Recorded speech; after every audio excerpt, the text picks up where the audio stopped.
and welcome to the next episode of the Grey Nomad Knits. My name is Jill and I'm coming to you from Perth in Western Australia. Winter has started sort of to set in here. We've had a lot of rain this morning and it's very dark and gloomy, but it's still not cold enough to bring out my winter knits. So you sort of get warm, then you get cool. I think it's still going to be like 21 or something today. That's in Celsius.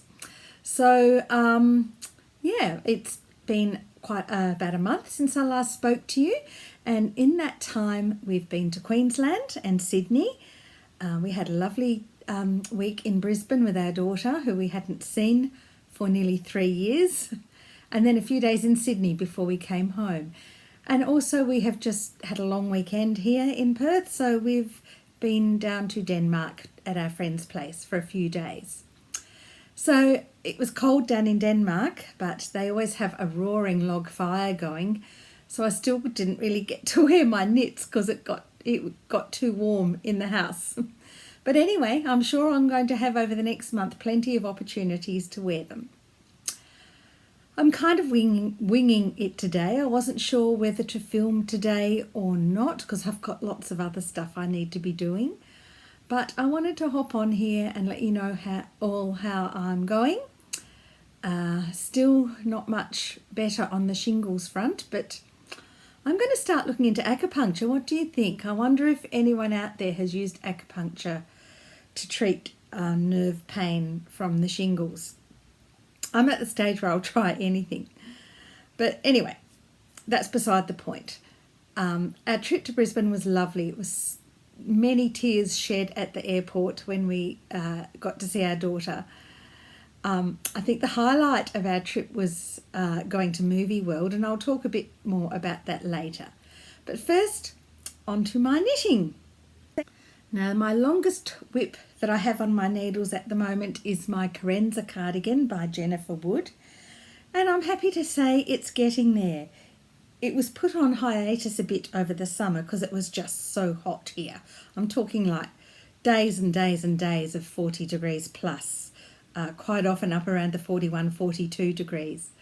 So sweater jumper knitting was definitely put on the back burner. And then, of course, I couldn't knit for a little while on it because it was putting too much pressure on my sore points from the shingles. But thankfully now I'm able to get back on with it. I have finished the sleeves and I have done the collar. So it's a bit hard to show because until I give it a good block, a good wash and block, the collar is curling up. But this is the collar. I'll hold it a bit closer so you can see it. So it's done in stocking stitch, but it has this nice garter stitch, I think. Yeah. No, it's like the basket weave pattern on the cuffs. Just a little border of that around the edge. But as you can see, it's curling over. But I think once I've blocked it, and if necessary, I'll just give it a little steam press with the iron, and then I think it'll sit nicely. So what will happen is, this is the front. This edge gets sewn back, so it will sit like that. So there's a row of like stitches down there that are knitted in the back of the stitch. That's giving a really nice edge. So that will sit like that, and then there'll be a button, I think, fasten it here, and then you've got the collar, which will be like this. I'm so glad that I did the collar first, because now the sleeves are finished and the collar's finished, and now I can just keep knitting in the length for as long as my amount of yarn allows me. I've still got 2 balls.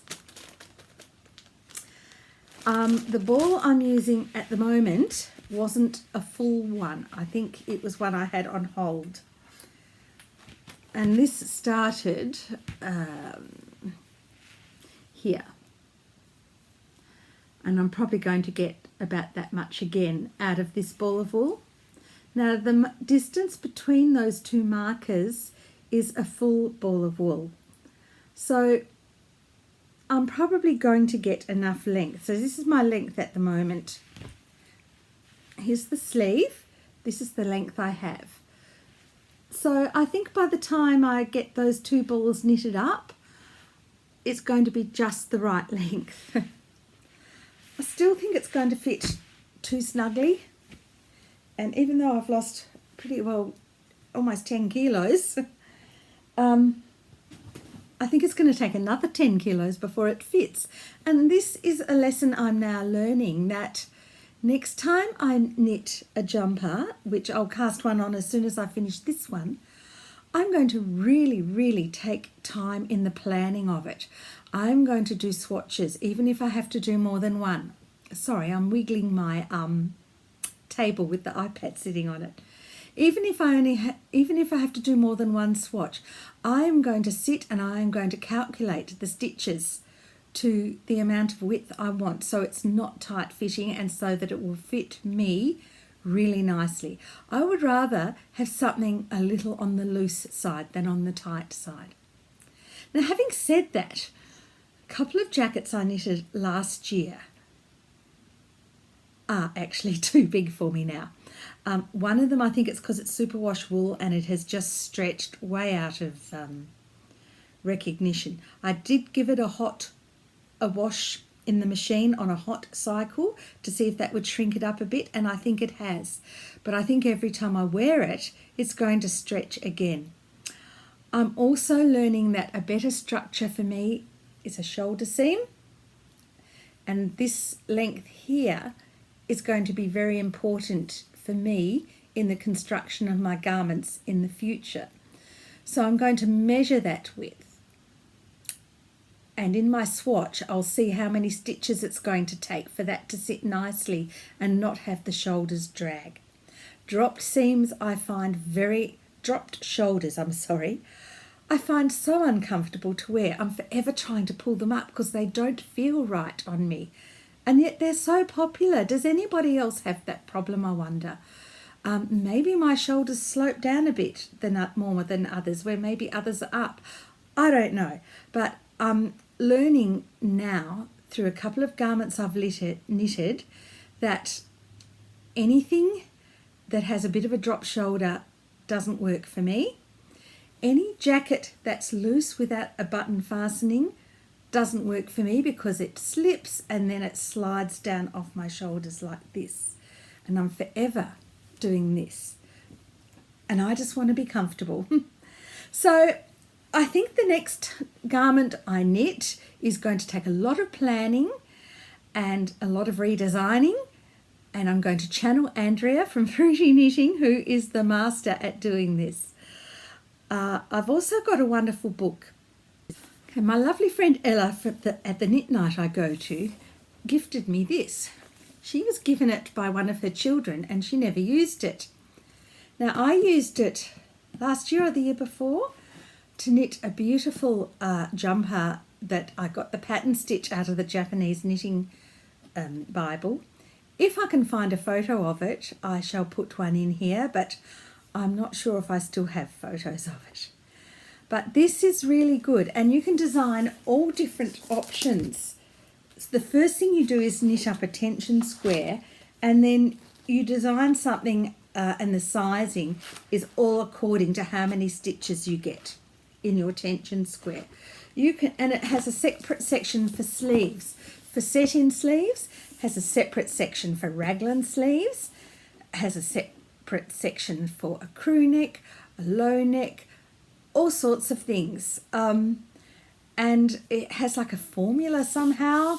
You just put all your stitches in, then it tells you how many rows to knit, how many decreases to do for your sleeves, everything. You just need to do lots of measuring.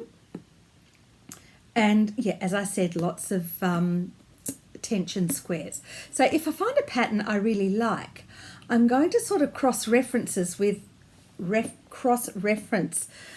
the instructions in the pattern with the instructions in here, so that if in here says for what thickness of wool I'm using and my tension, I should have 100 stitches, but my pattern in the size according to my measurement says 90 stitches, I'm going to go with the 100 and adapt the pattern accordingly.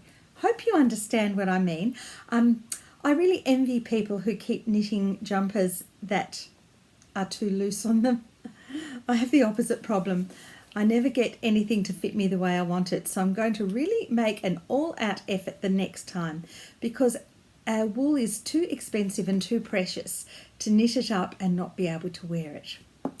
I still wear the garments that are too big, but I do find them uncomfortable because they keep slipping off my shoulders. So I tend to just wear them around the house when it's a bit cooler.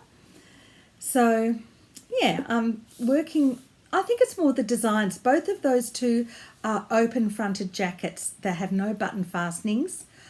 I have put a clasp on one of them, like a brooch, so I can fasten it, but it still doesn't work. I think my Kerenza cardigan's going to be a little different because it has a button fastening. Sorry, I'm jiggling that again.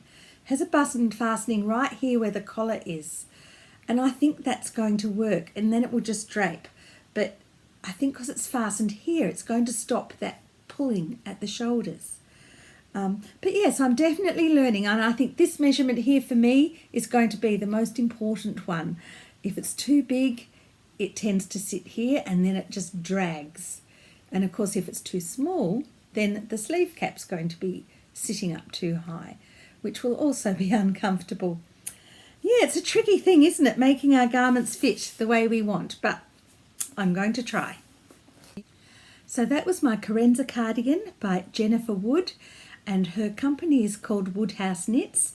And if you go onto her website, she has some beautiful designs. They're really elegant. If you like the really feminine type, what I call pretty designs, that's what I think of her designs. They're just beautiful. I have knitted one before that I loved, and I'm really enjoying knitting this one. And I'm going to hopefully knit many more that will fit me properly. Right, my next work in progress is my Phoenix blanket. This is my crochet one. Now, this is really slow going now because the rows are getting so long. Pardon me. But I'm really happy with it. I'm going to try and hold it up to show you. It's getting quite big now. I think I've probably only done 2 or 3 rounds since I last spoke to you because we've been away and I didn't take it with me. But isn't it just stunning?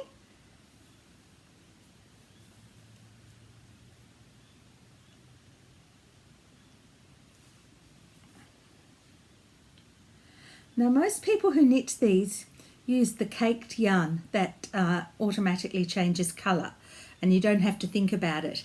And some of them are beautiful gradients where you can hardly see where the colour changes, and that's the effect I love. But it's I wanted to use this cotton that I had, and it's really soft and beautiful. And although the stripes in this are very brightly defined, very clearly defined on the camera, it's actually much more subtle when you see it in real life. And I'm really happy with the effect it's giving. So I've now finished all that I'm going to do in this colour here, which I think is called Glacier. And I'm now into this one, which is a darker, much darker grey, but it has almost like a violet tinge to it. And I'm really happy with how it's going. And I'm going to continue with the grey till it's probably up to about here. So that'll be another probably 10 or 12 rounds. And then I'm going to start introducing this one. And I think this one, I haven't got the label on it, but I think it's called Fruit Tingle. These are 8-ply cottons from Bendigo Woolen Mills. So that's going to be the next colour. And then after that is going to be this one, which is called Violet, and that will be my last one. So I'm really enjoying it, and I think it's going to be really pretty when it's done. It's a great learning project for me for crochet. I am learning so many new stitches. When you buy this pattern, it comes with a very in-depth tutorial with a step-by-step instruction on how to do all the stitches. And I'm also really learning now where to stick my hook. So when you get to the corner, so I've just I've just got to this corner here. So tonight, when I'm working on this one tonight, so I'll be then continuing down this edge. Now, I've got it back the front, so it's a bit hard to see. But each corner I get to now, because they're only quite small, I put a little marker in them, like here. Oh, I didn't do it there. Like here. So I know that that is my corner space. Also in this pattern, you quite often break your yarn off at the end of each round and start in a different corner for your next round. And I think that helps keep your square nice and square. Otherwise it starts to tilt and go a bit wonky. It's also handy if you're wanting to change colour. You don't do it every round, and it actually says on the pattern when you should break your round or when to continue. So I'm really learning a lot. I'm also learning that to read my stitches properly. And I know now, I always used to, with crochet, I always used to think that you looked, it's a bit hard to tell there. Where can you see better? Maybe on this edge. I always thought that you looked at the little like chain-like stitches along the top. So when you missed a stitch, you missed one of those. But I'm learning now that that's actually not the case. A stitch is actually like where the post is. So if it says to miss one, you disregard the chain spots on the top. You're actually missing this. And then when you go to the next one, there's a little chain bit just to the right of that stitch. It almost forms like a P with the post, and that's where you go into. Sorry, I'm wiggling my camera again. I hope that makes sense. And all you people who crochet will think, oh, duh, didn't she already know that? But no, I didn't. But now I do. And what a revelation it has been. So I'm really enjoying this. And this is this is the Phoenix blanket by Hooked on Sunshine. And I love it so much. I'm thinking that I may make another one. I found this yarn. I may have showed you last time, I'm not sure. I think I did. This beautiful gradient. Oops, I'm throwing it everywhere here. I just dropped one and it fell in my waste paper basket. So just a moment. So this is how they look. And I love this is a real ombre effect. And it's going to be very hard to see where one colour starts and the next begins. So I'm thinking of doing one of these. I think this might be slightly thinner, so it will need a smaller hook. I bought 3 of these off Facebook Marketplace. I think I'll probably need another 3 of them. So I have found where I can purchase them from. So I'm going to do that so that I'll have enough. I think that'll be really pretty. Okay, so that's my Phoenix blanket. And my last work in progress, well, part of it's finished, is my Aussie Koala, my Aussie Outback Koala. Now this, you can see him. This pattern is by Alan Dart. Now, in the instructions, it all sounded so easy.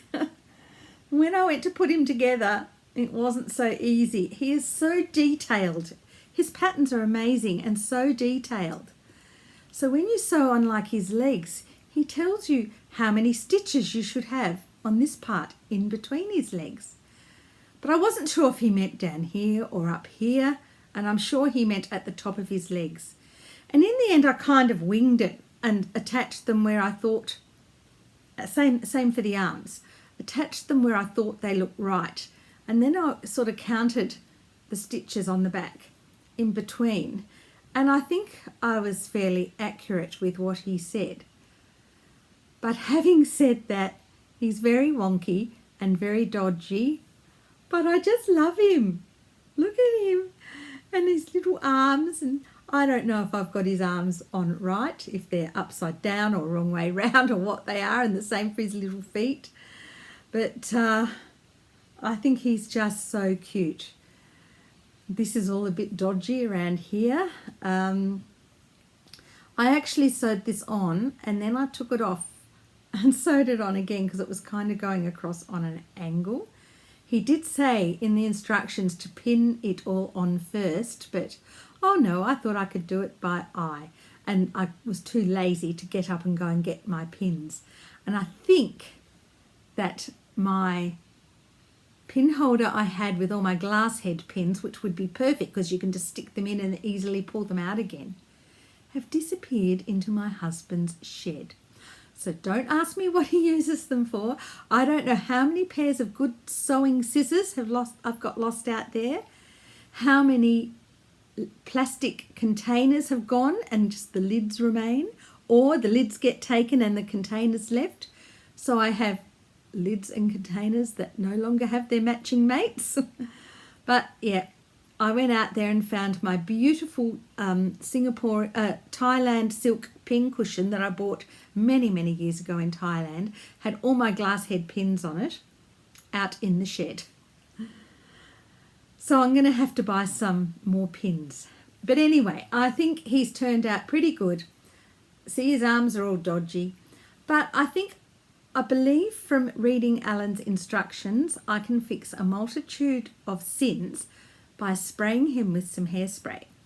And then once you get him sprayed, oh, see, his feet are not very good. I don't think that was the right way to sew them on. But anyway, he sits like this, so you don't really see that.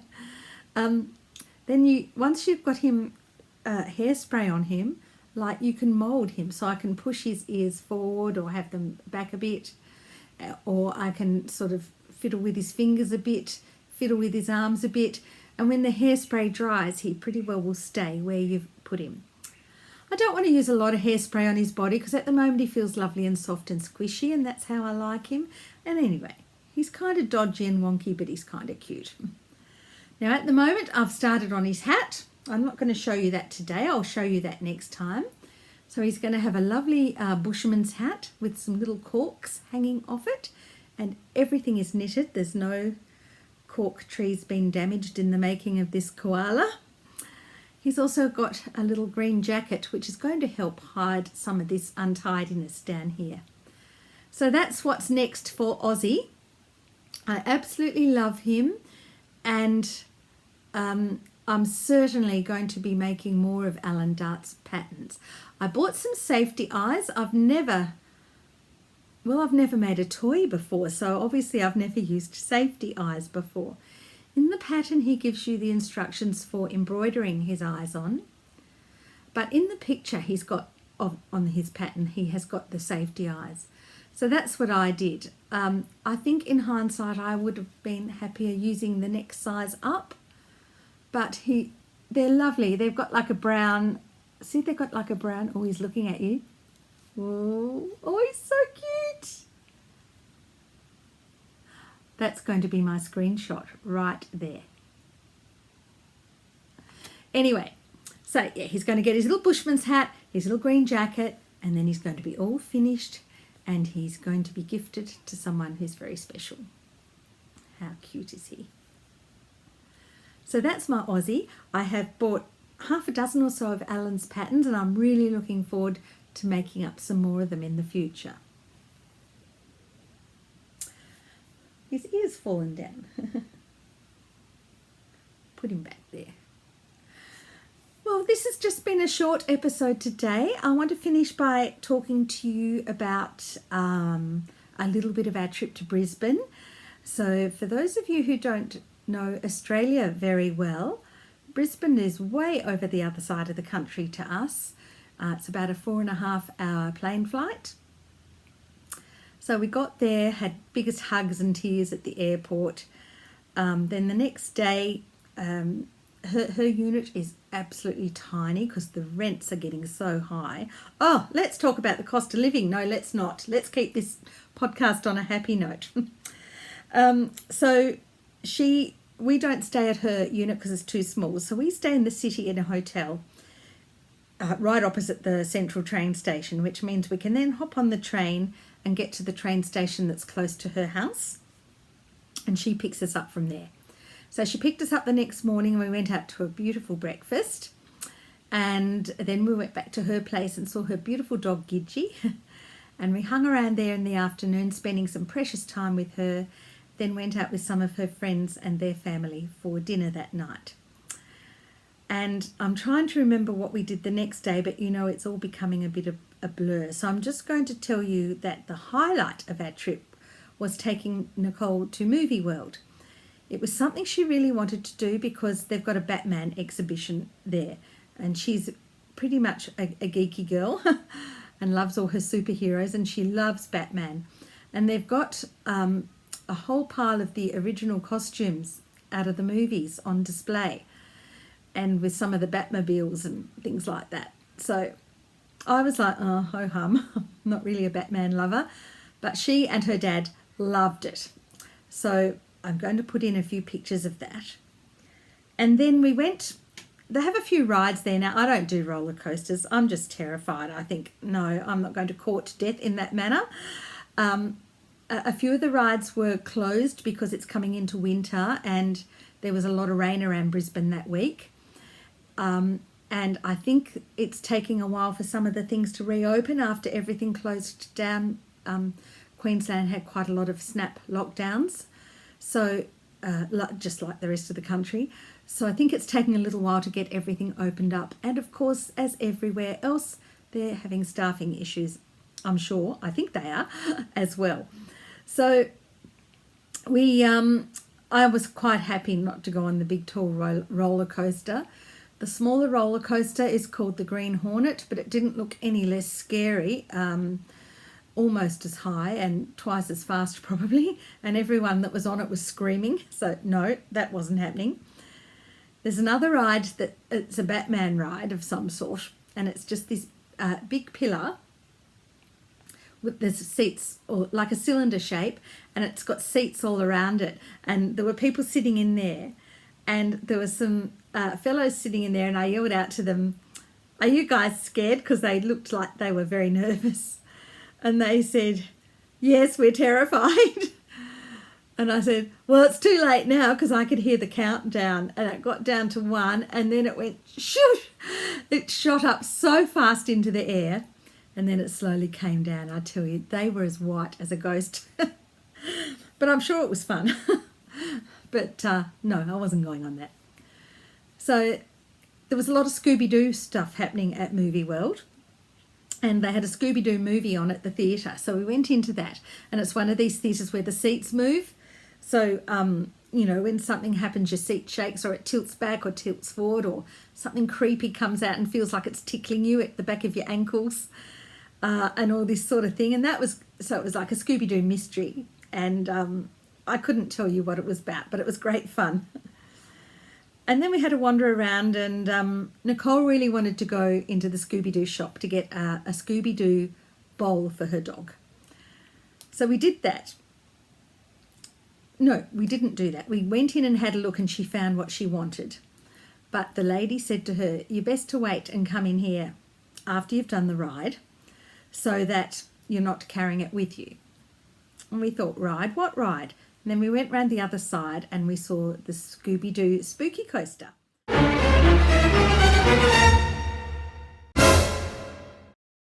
Now, spooky. I thought, ghost train. I love ghost trains. They're gentle. You get these spooky things coming out to frighten you. And I said to Nicole, as long as nobody touches me, I'm happy with that. That'll be wonderful. So we get on in this little four-seat carriage. Now, anyone here in Australia listening to this who's been on the Scooby-Doo spooky coaster is just going to be laughing at me. So John and Nicole sat in the front. I sat in the back. And then I was sort of leaning back a bit because of the shingles. I have a bit of soreness. So I wasn't really sitting upright. Then this man comes around and puts the safety bar down. And he said, "Ma'am, you'll have to sit up straight because otherwise this won't go down." So I sat up really straight, and then he went clonk, and it sort of went, I thought it was going right through my stomach. But anyway, I couldn't breathe, but that's beside the point. So then we settled down, and then we started moving. Now that should have been a sign that this big safety bar comes down and goes clunk. Off we go. And the next thing, yes, we were on an indoor roller coaster, and I thought, how can this be? It wasn't a big building that we walked into. It was only small. And it went up and down and up and down, and occasionally you'd go on a bit of a bend so I could see the track going down, and I'd think, oh, and we were screaming our heads off. And then we got to a bit, we must have been climbing up, I think, and we got to a bit and it stopped. And I thought, oh no, don't tell me it's broken down. But then it started moving backwards, and then it goes whoosh down the hill backwards and then up again. It's like you think that you're going to just fly out of your seat, but that's why you've got a safety bar. And then it did this bit where it was just spinning round and round and round. It was incredible. And I have never had so much fun in my life. And if I had known what it was going to be like, I would not have gone on it. So I am so glad that I didn't know. And it was the best fun I've had in ages and ages. So that was fabulous. And then we just had a wander around. We got some lunch. And then there was a fabulous parade featuring the wonderful Marilyn Monroe. And I'm going to put some video of that on here at the end. And that was just awesome. The lady doing it was a fabulous singer. She did a great job. And after that, John and Nicole were having a look in a few of the shops. And by then I was getting very sore and very tired. So we decided to call it an early one at about 3 o'clock in the afternoon, and we headed off. But, you know, we had a good five hours worth of fun there, and it was just wonderful. And, yeah, I would highly recommend the Scooby-Doo Spooky Coaster. So anyway, that was our trip to Brisbane. Then we went down to Sydney for a few days.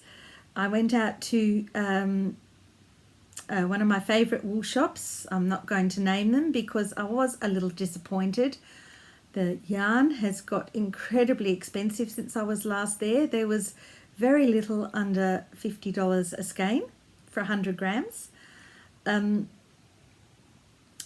But, however, the hotel we stayed at in Sydney was over the road from Morris & Sons.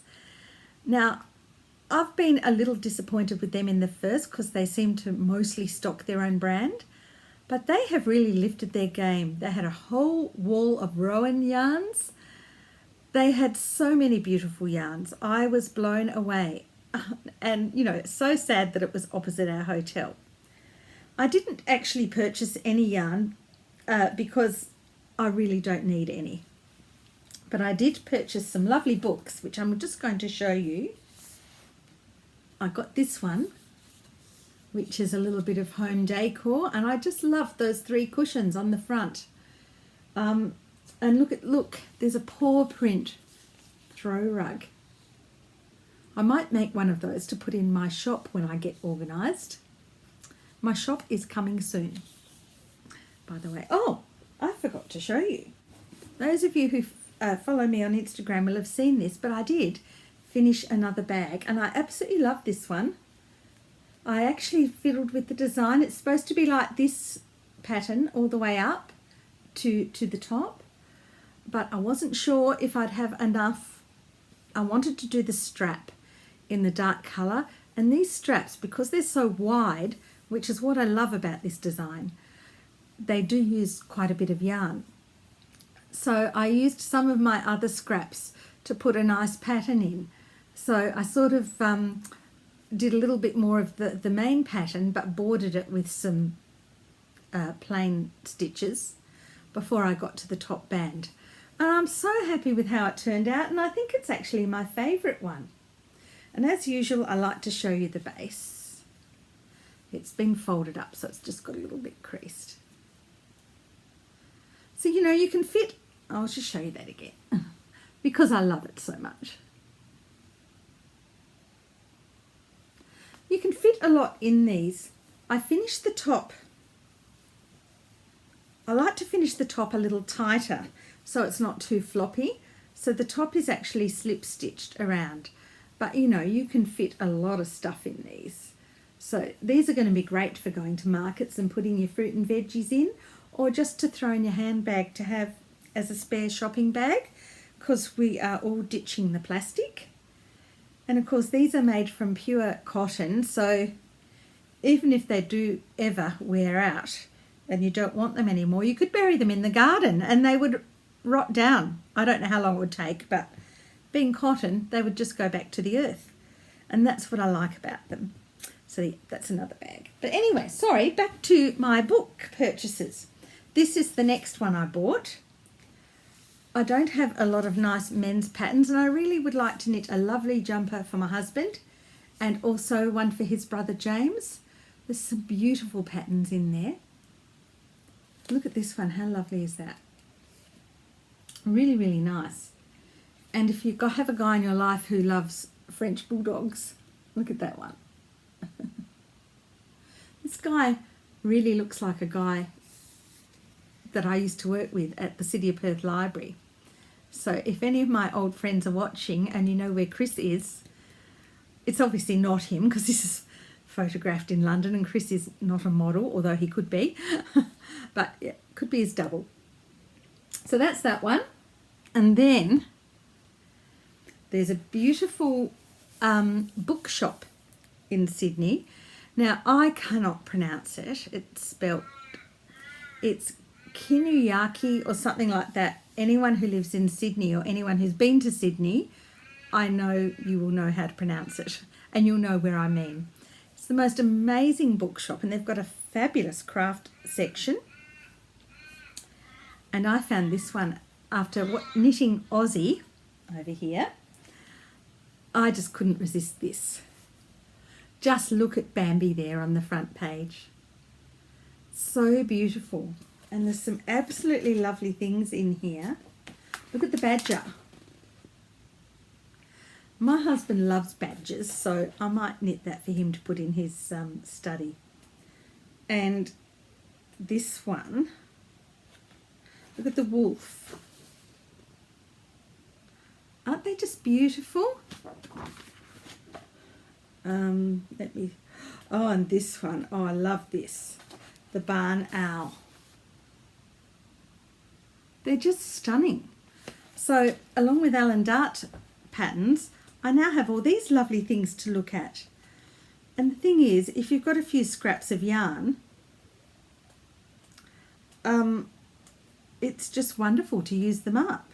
I think some of my leftover Rowan felted tweed would be really good. There's our little fawn, but I'm going to call him Bambi.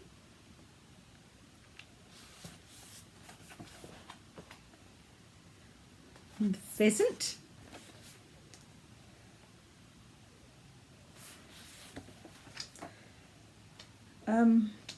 And I love this one. The squirrel, the grey squirrel. I absolutely adore him.